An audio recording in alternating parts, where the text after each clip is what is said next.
All right, what is going on, Discord family, and welcome back to another edition of Market Review with me, T. Hobbs.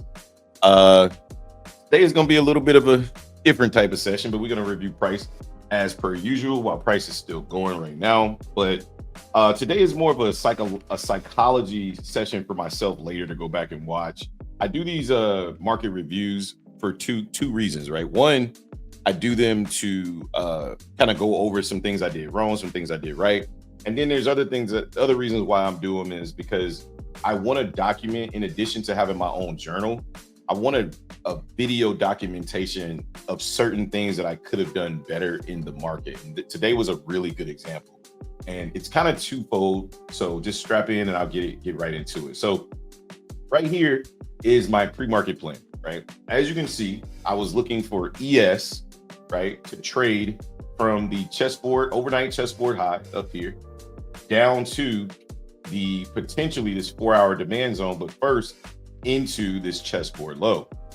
I understood that today could be a pullback, right? I understood that the bulls were in control as long as we stayed above 66, 62, 25, right? I did all of this planning. I had all of these reasons, in areas where I wanted to trade the market. But if we come over here, none of that happened because I didn't trade ES, which is the craziest shit in the world. That was my first mistake, right? If I'm going to make a plan for an instrument, I probably should be trading that instrument. Even if I choose to trade other instruments, I definitely need to at least give that instrument a chance because it's the instrument that I spent the most time on, right? That wasn't the first problem. That wasn't the only problem over on ES. The second problem, I failed to recognize one of my setups, which was castling. Whenever I have a castling setup, I change the boxes to the color purple, right? And I call it castling. What that means is we're either at an aggressive premium or we're at an aggressive demand zone. When I say aggressive, we're at the extreme high or we're at the current extreme low. And in that time frame, the market has made a new low, right? i.e. the high that brought the low has been taken out, or the low that brought the high has been taken out, or vice versa, right? Then I also mark that level from 730 to 750 or 730 to 810. I'll give you an example of exactly what I mean when I say that. And this is something that I missed. Now, going down to the 5-minute time frame, because this is where I recognize castling, I recharted my charts, right? Like after I thought about it, I went for a walk, I shut it down. I took 2 losses this morning, right? I shut everything down. I talked to a bunch of, a few of my friends, Discord members, all that stuff about price. And I just started thinking. So I went back, I took some screenshots, I put them in my journal, and then I recharted. Because I don't want this to continuously be a problem for me. I want to be able to capitalize on these days. So what was the thing that I missed? Right here inside of 350, 410, right outside of the macro here, right? You can see the market was making its rise to the upside. A lot of times with the reason why I came up with this thesis here or this method is because what I would do is I would see this happen and I would automatically try to get long right here, right? Because I'd be thinking, well, this is the low of the day. And it's like, no, it's not. We're in premium, so be careful. As soon as this low right here, right, this 350 low right here got taken out and closed below right here at 550, we got this strong consolidation, right? And then we drop down right at 750. Now, the way I mark this is I mark this setup right here. These are the lows at 750, 810. If we break below 750, 810, it's a strong implication that we're going lower. Because I look at 850 or 750, 810 as the low of the day or the low of the session or the high of the session, right? So when I see us drop below that or we trade above it, that should be a sign that the market's going lower. Again, these are ways that I can trade in the middle of price or what I deem to be the middle of price, understanding that I'm not trading the middle, I'm simply trading the continuation from London. So the theory here would be, I would be looking for a break of this structural low, preferably a break below these lows here, which we got all of that inside of 930. We traded right up into 930. which would have been the break and the retest at 66.8775. And I'd have been looking to target the chessboard low, right? Or chessboard high, then the chessboard low, and then potentially 66.6225, which you saw was in my pre-market plan, is the level that the market needed to hold above in order for us to remain bullish. But what did we do? Exactly what the pre-market plan said. Again, if I lose, it's usually because I personally spaz the fuck out, right? I've had an out-of-body experience and said, hey man, I know the best way to not make money today, right? And that way is usually don't follow your pre-market plan, trade a completely different instrument that you don't have charted, right? And ignore everything that's going on the instrument that's doing exactly what you thought it would do. Worst case scenario, I missed this 930 move. Well, right at 950, we traded up into the chessboard high, which would have been my secondary level to look for shorts. The market traded down into and below the weekly fib, and you can see we swept the daily fib, right? Immediately found buyers. Well, not immediately, we consolidated for a very long time down here. And then now you can see we're putting in that low of the PM session and appear to be looking to trade higher, targeting this inefficiency here up toward 66.82. Ultimately, what I actually did was, if you come over here to the Dow Jones, I had it charted over here and I knew what I wanted to do. I really did, right? So not really upset that I traded the Dow Jones, but let me tell you how the tilt monster got me, right? Because I think it's important to discuss this, because maybe you've gone through it, maybe I'm unique, right? I don't know. But I know the thing that happened to me can easily happen to any one of us. So I don't want to just act like it didn't happen. I don't want to, not tell you guys about it. Like, no, I want to discuss it because hopefully I went through it so you don't have to do it, but you'll probably have to go through it too. But what started my tilt? Things that send me on tilt. Missed opportunity, right? And lack of execution. That's the first thing that sends me on tilt. Well, I was talking about this drop down here, and we literally watched this happen in the flesh. I said, I want to see us get above this level. Then I said, I wanted to see us get above 220. Then we got above 220 and I was like, oh shit, is it going to pull back into here? No, it did not. That should have been my first red flag that I was in the wrong direction, because if this was the right direction, it would have broke this high and then came back and retested this low or swept this low. Now, keep in mind, I'm bearish more so than I am bullish. So once the market put in this higher low, I still did not long the market. And then the market took the F off. And I mean, took off. This gave me instant FOMO, just add water, right? Like that's really all it took. As soon as I saw this, I was like a schoolgirl FOMOing into this trade. You couldn't tell me anything. Price came down here and I got long right off the daily fib, which in hindsight was not a bad trade. Like, the daily fib is a good level to look for a quick scalp. The problem is I'm not a scalper, right? Like, that's not what I do.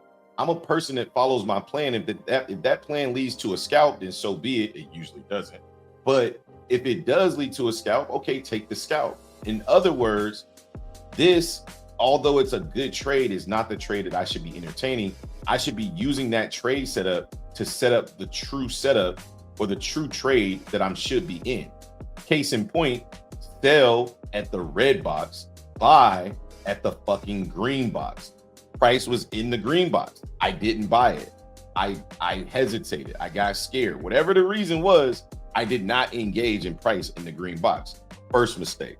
Second, at 9:30, I gave an entire lesson on this particular setup, which is crazy to me that literally on Friday or Sunday or whatever day it was, I gave an entire lesson on this entry criteria for the Dow Jones, specifically understanding that I was going to trade the Dow Jones. I said, hey, identify the trend. I told you guys this morning I was hella bearish. I wanted to short the market. So clearly I did a good job in that. That was an A+. Second, wait to see what 930 does, because whatever it does, it's going to do the opposite. What did 930 do? It traded up Yeah, we ended up running that shit, but we couldn't get above the previous day high, which is important because that's your invalidation point. If I enter this trade short here, my stop needs to be above here because that's where I'm wrong. If it never hits there, I'm selling everything above this candle. That's the entry criteria, period. What did Hobbs do? Not that. Instead, I got long here. The crazy part is I got long and I was up 50 points, $500 on 2 minutes. I watched this thing stab all the way back down here and just baptize me, right? Then instead of taking the shorts up there, understanding that the market is now coming down, what do? Mistake number 2. I come down here, previous day low. I try to get long off the previous day low, which again, in hindsight, wasn't a bad trade, but I had to understand that this was not the direction of price. So what did price do? Popped up. Again, I was up over 50 points, did not take any money off the table. Price dumped down here before I could even blink. These are 15-second candles, by the way. Before I could even blink, took my stop back here. And the one thing that I did correct today that I will not regret, I don't care if price rallies 300 points from here. The one thing that I did correctly that I would do again in a heartbeat was I shut it the fuck down. After 2 losses and not following my plan in the least bit, the one thing that I could hold my hat on was I recognized the tilt. I knew I had foobarred it.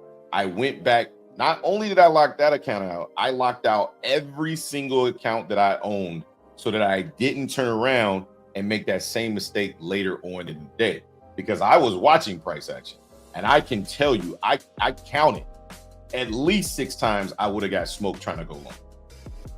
Absolutely got smoked. I would have got long here, which I did, right? I probably would have got long here, right off 950, would have got cooked. Then I would have got long probably late off 910. I probably would have went to break even or stops in profit. Then I would have just got fucking absolutely destroyed in this price action. Not because I'm a bad trader, not because I can't trade, because I would have been tilted from the dumb shit I did here, here, and here, right? And it would have reflected into a negative X amount of dollar day. Instead, down $600 and I locked out 1 account out of 4. So is that really a big problem? No, I'm proud of myself, but I wanted to make sure that I did a review so you guys could really lock into the mistakes. You should learn way more. Notice I don't really do market reviews anymore. I only really do them when I fuck up, because who the fuck cares if I do a market review and I won and you got your ass kicked? What are you going to learn from that? You're not. So when I lose, that's when I'm trying to jump in here and really do a market review, because I want you guys to see why I lost, understand what I could have done different, right? And learn from that, what I actually did. What I actually did was really smart. It was mature, and I'm proud of myself. Did it hurt? Yes. Did I feel FOMO? Absolutely. When I went and got done with that walk, I didn't feel a motherfucking thing. I didn't care, right? In just a matter of hours, that trade did not matter, right? But ultimately, what did we get out of the Dow Jones? We got the closure of the 30-minute support, which we talked about very, very much in strong detail. We came back up here and we're trying to close this fair value gap to either continue to the downside or potentially reverse the market after closing that gap. We'll see what it actually gives us by the close of the market.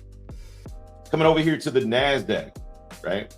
NASDAQ was basically the same. This is how I charted ES, and you can see, like, mentally it's very important for me to be mechanical with my thoughts, because that's just how my brain works.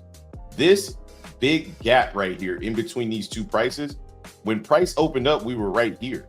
Therefore, I told myself I can't trade in the middle of the range. The reality is I charted it incorrectly, right? If I would have charted it the way that I was supposed to chart, when I would have recognized my setup, this is what it would have looked like. And if I would have done that, then it would have made more sense for me to get short at the open off the break and retest, right? Mechanical, right? Some people can they don't need all of this. I do, right? It's how I trade. It's how I how I respond or how I engage with price is through these boxes and through a mechanical decision making process, right? But anyway, we traded up into 930, short straight down to the bottom. We stopped right at the previous day low. Again, I just realized NASDAQ dropped below the previous day low. That's very significant. So let's see if 315, 345 can get below these lows or potential breakdown. I don't think it will, but hey, we'll see what happens. But anyway, straight down to the chessboard low, the previous chessboard low from yesterday. Finally found buyers down here, and man, Godspeed if you got the lows, because this was ass price action that you had to held through, only for it to just dump right back down at the close. And then last but not least, RTY on the day, read like a book, to be honest. Like, this thing was saucy, super saucy as usual. Nice clean move off the chessboard high. It's the same exact chessboard from Monday. I don't even think I changed it yet. Monday's chessboard is still intact. So we use the same principles here, just change the previous day high, previous day low, and daily fib. If it's going to short from the high, it's going to go ahead and target these previous day lows and weekly fib, ultimately trying to target this support zone down here at 2383.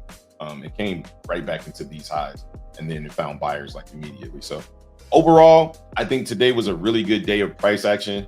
You know, Godspeed if you got caught up in that chop at the close, or for those 2 or 3 hours from 11 o'clock to about 1:10. It's the reason why I try to avoid trading those times. Tomorrow is FOMC. So we'll see what we get, see what type of price action we get tonight going into tomorrow. But I did wanted to come in here and drop a market review and discuss some of the issues and problems that I had. I hope this was helpful to you guys. That being said, my name is T Hobbs. This is the market review, and I'll catch you guys on the next one, man. Peace.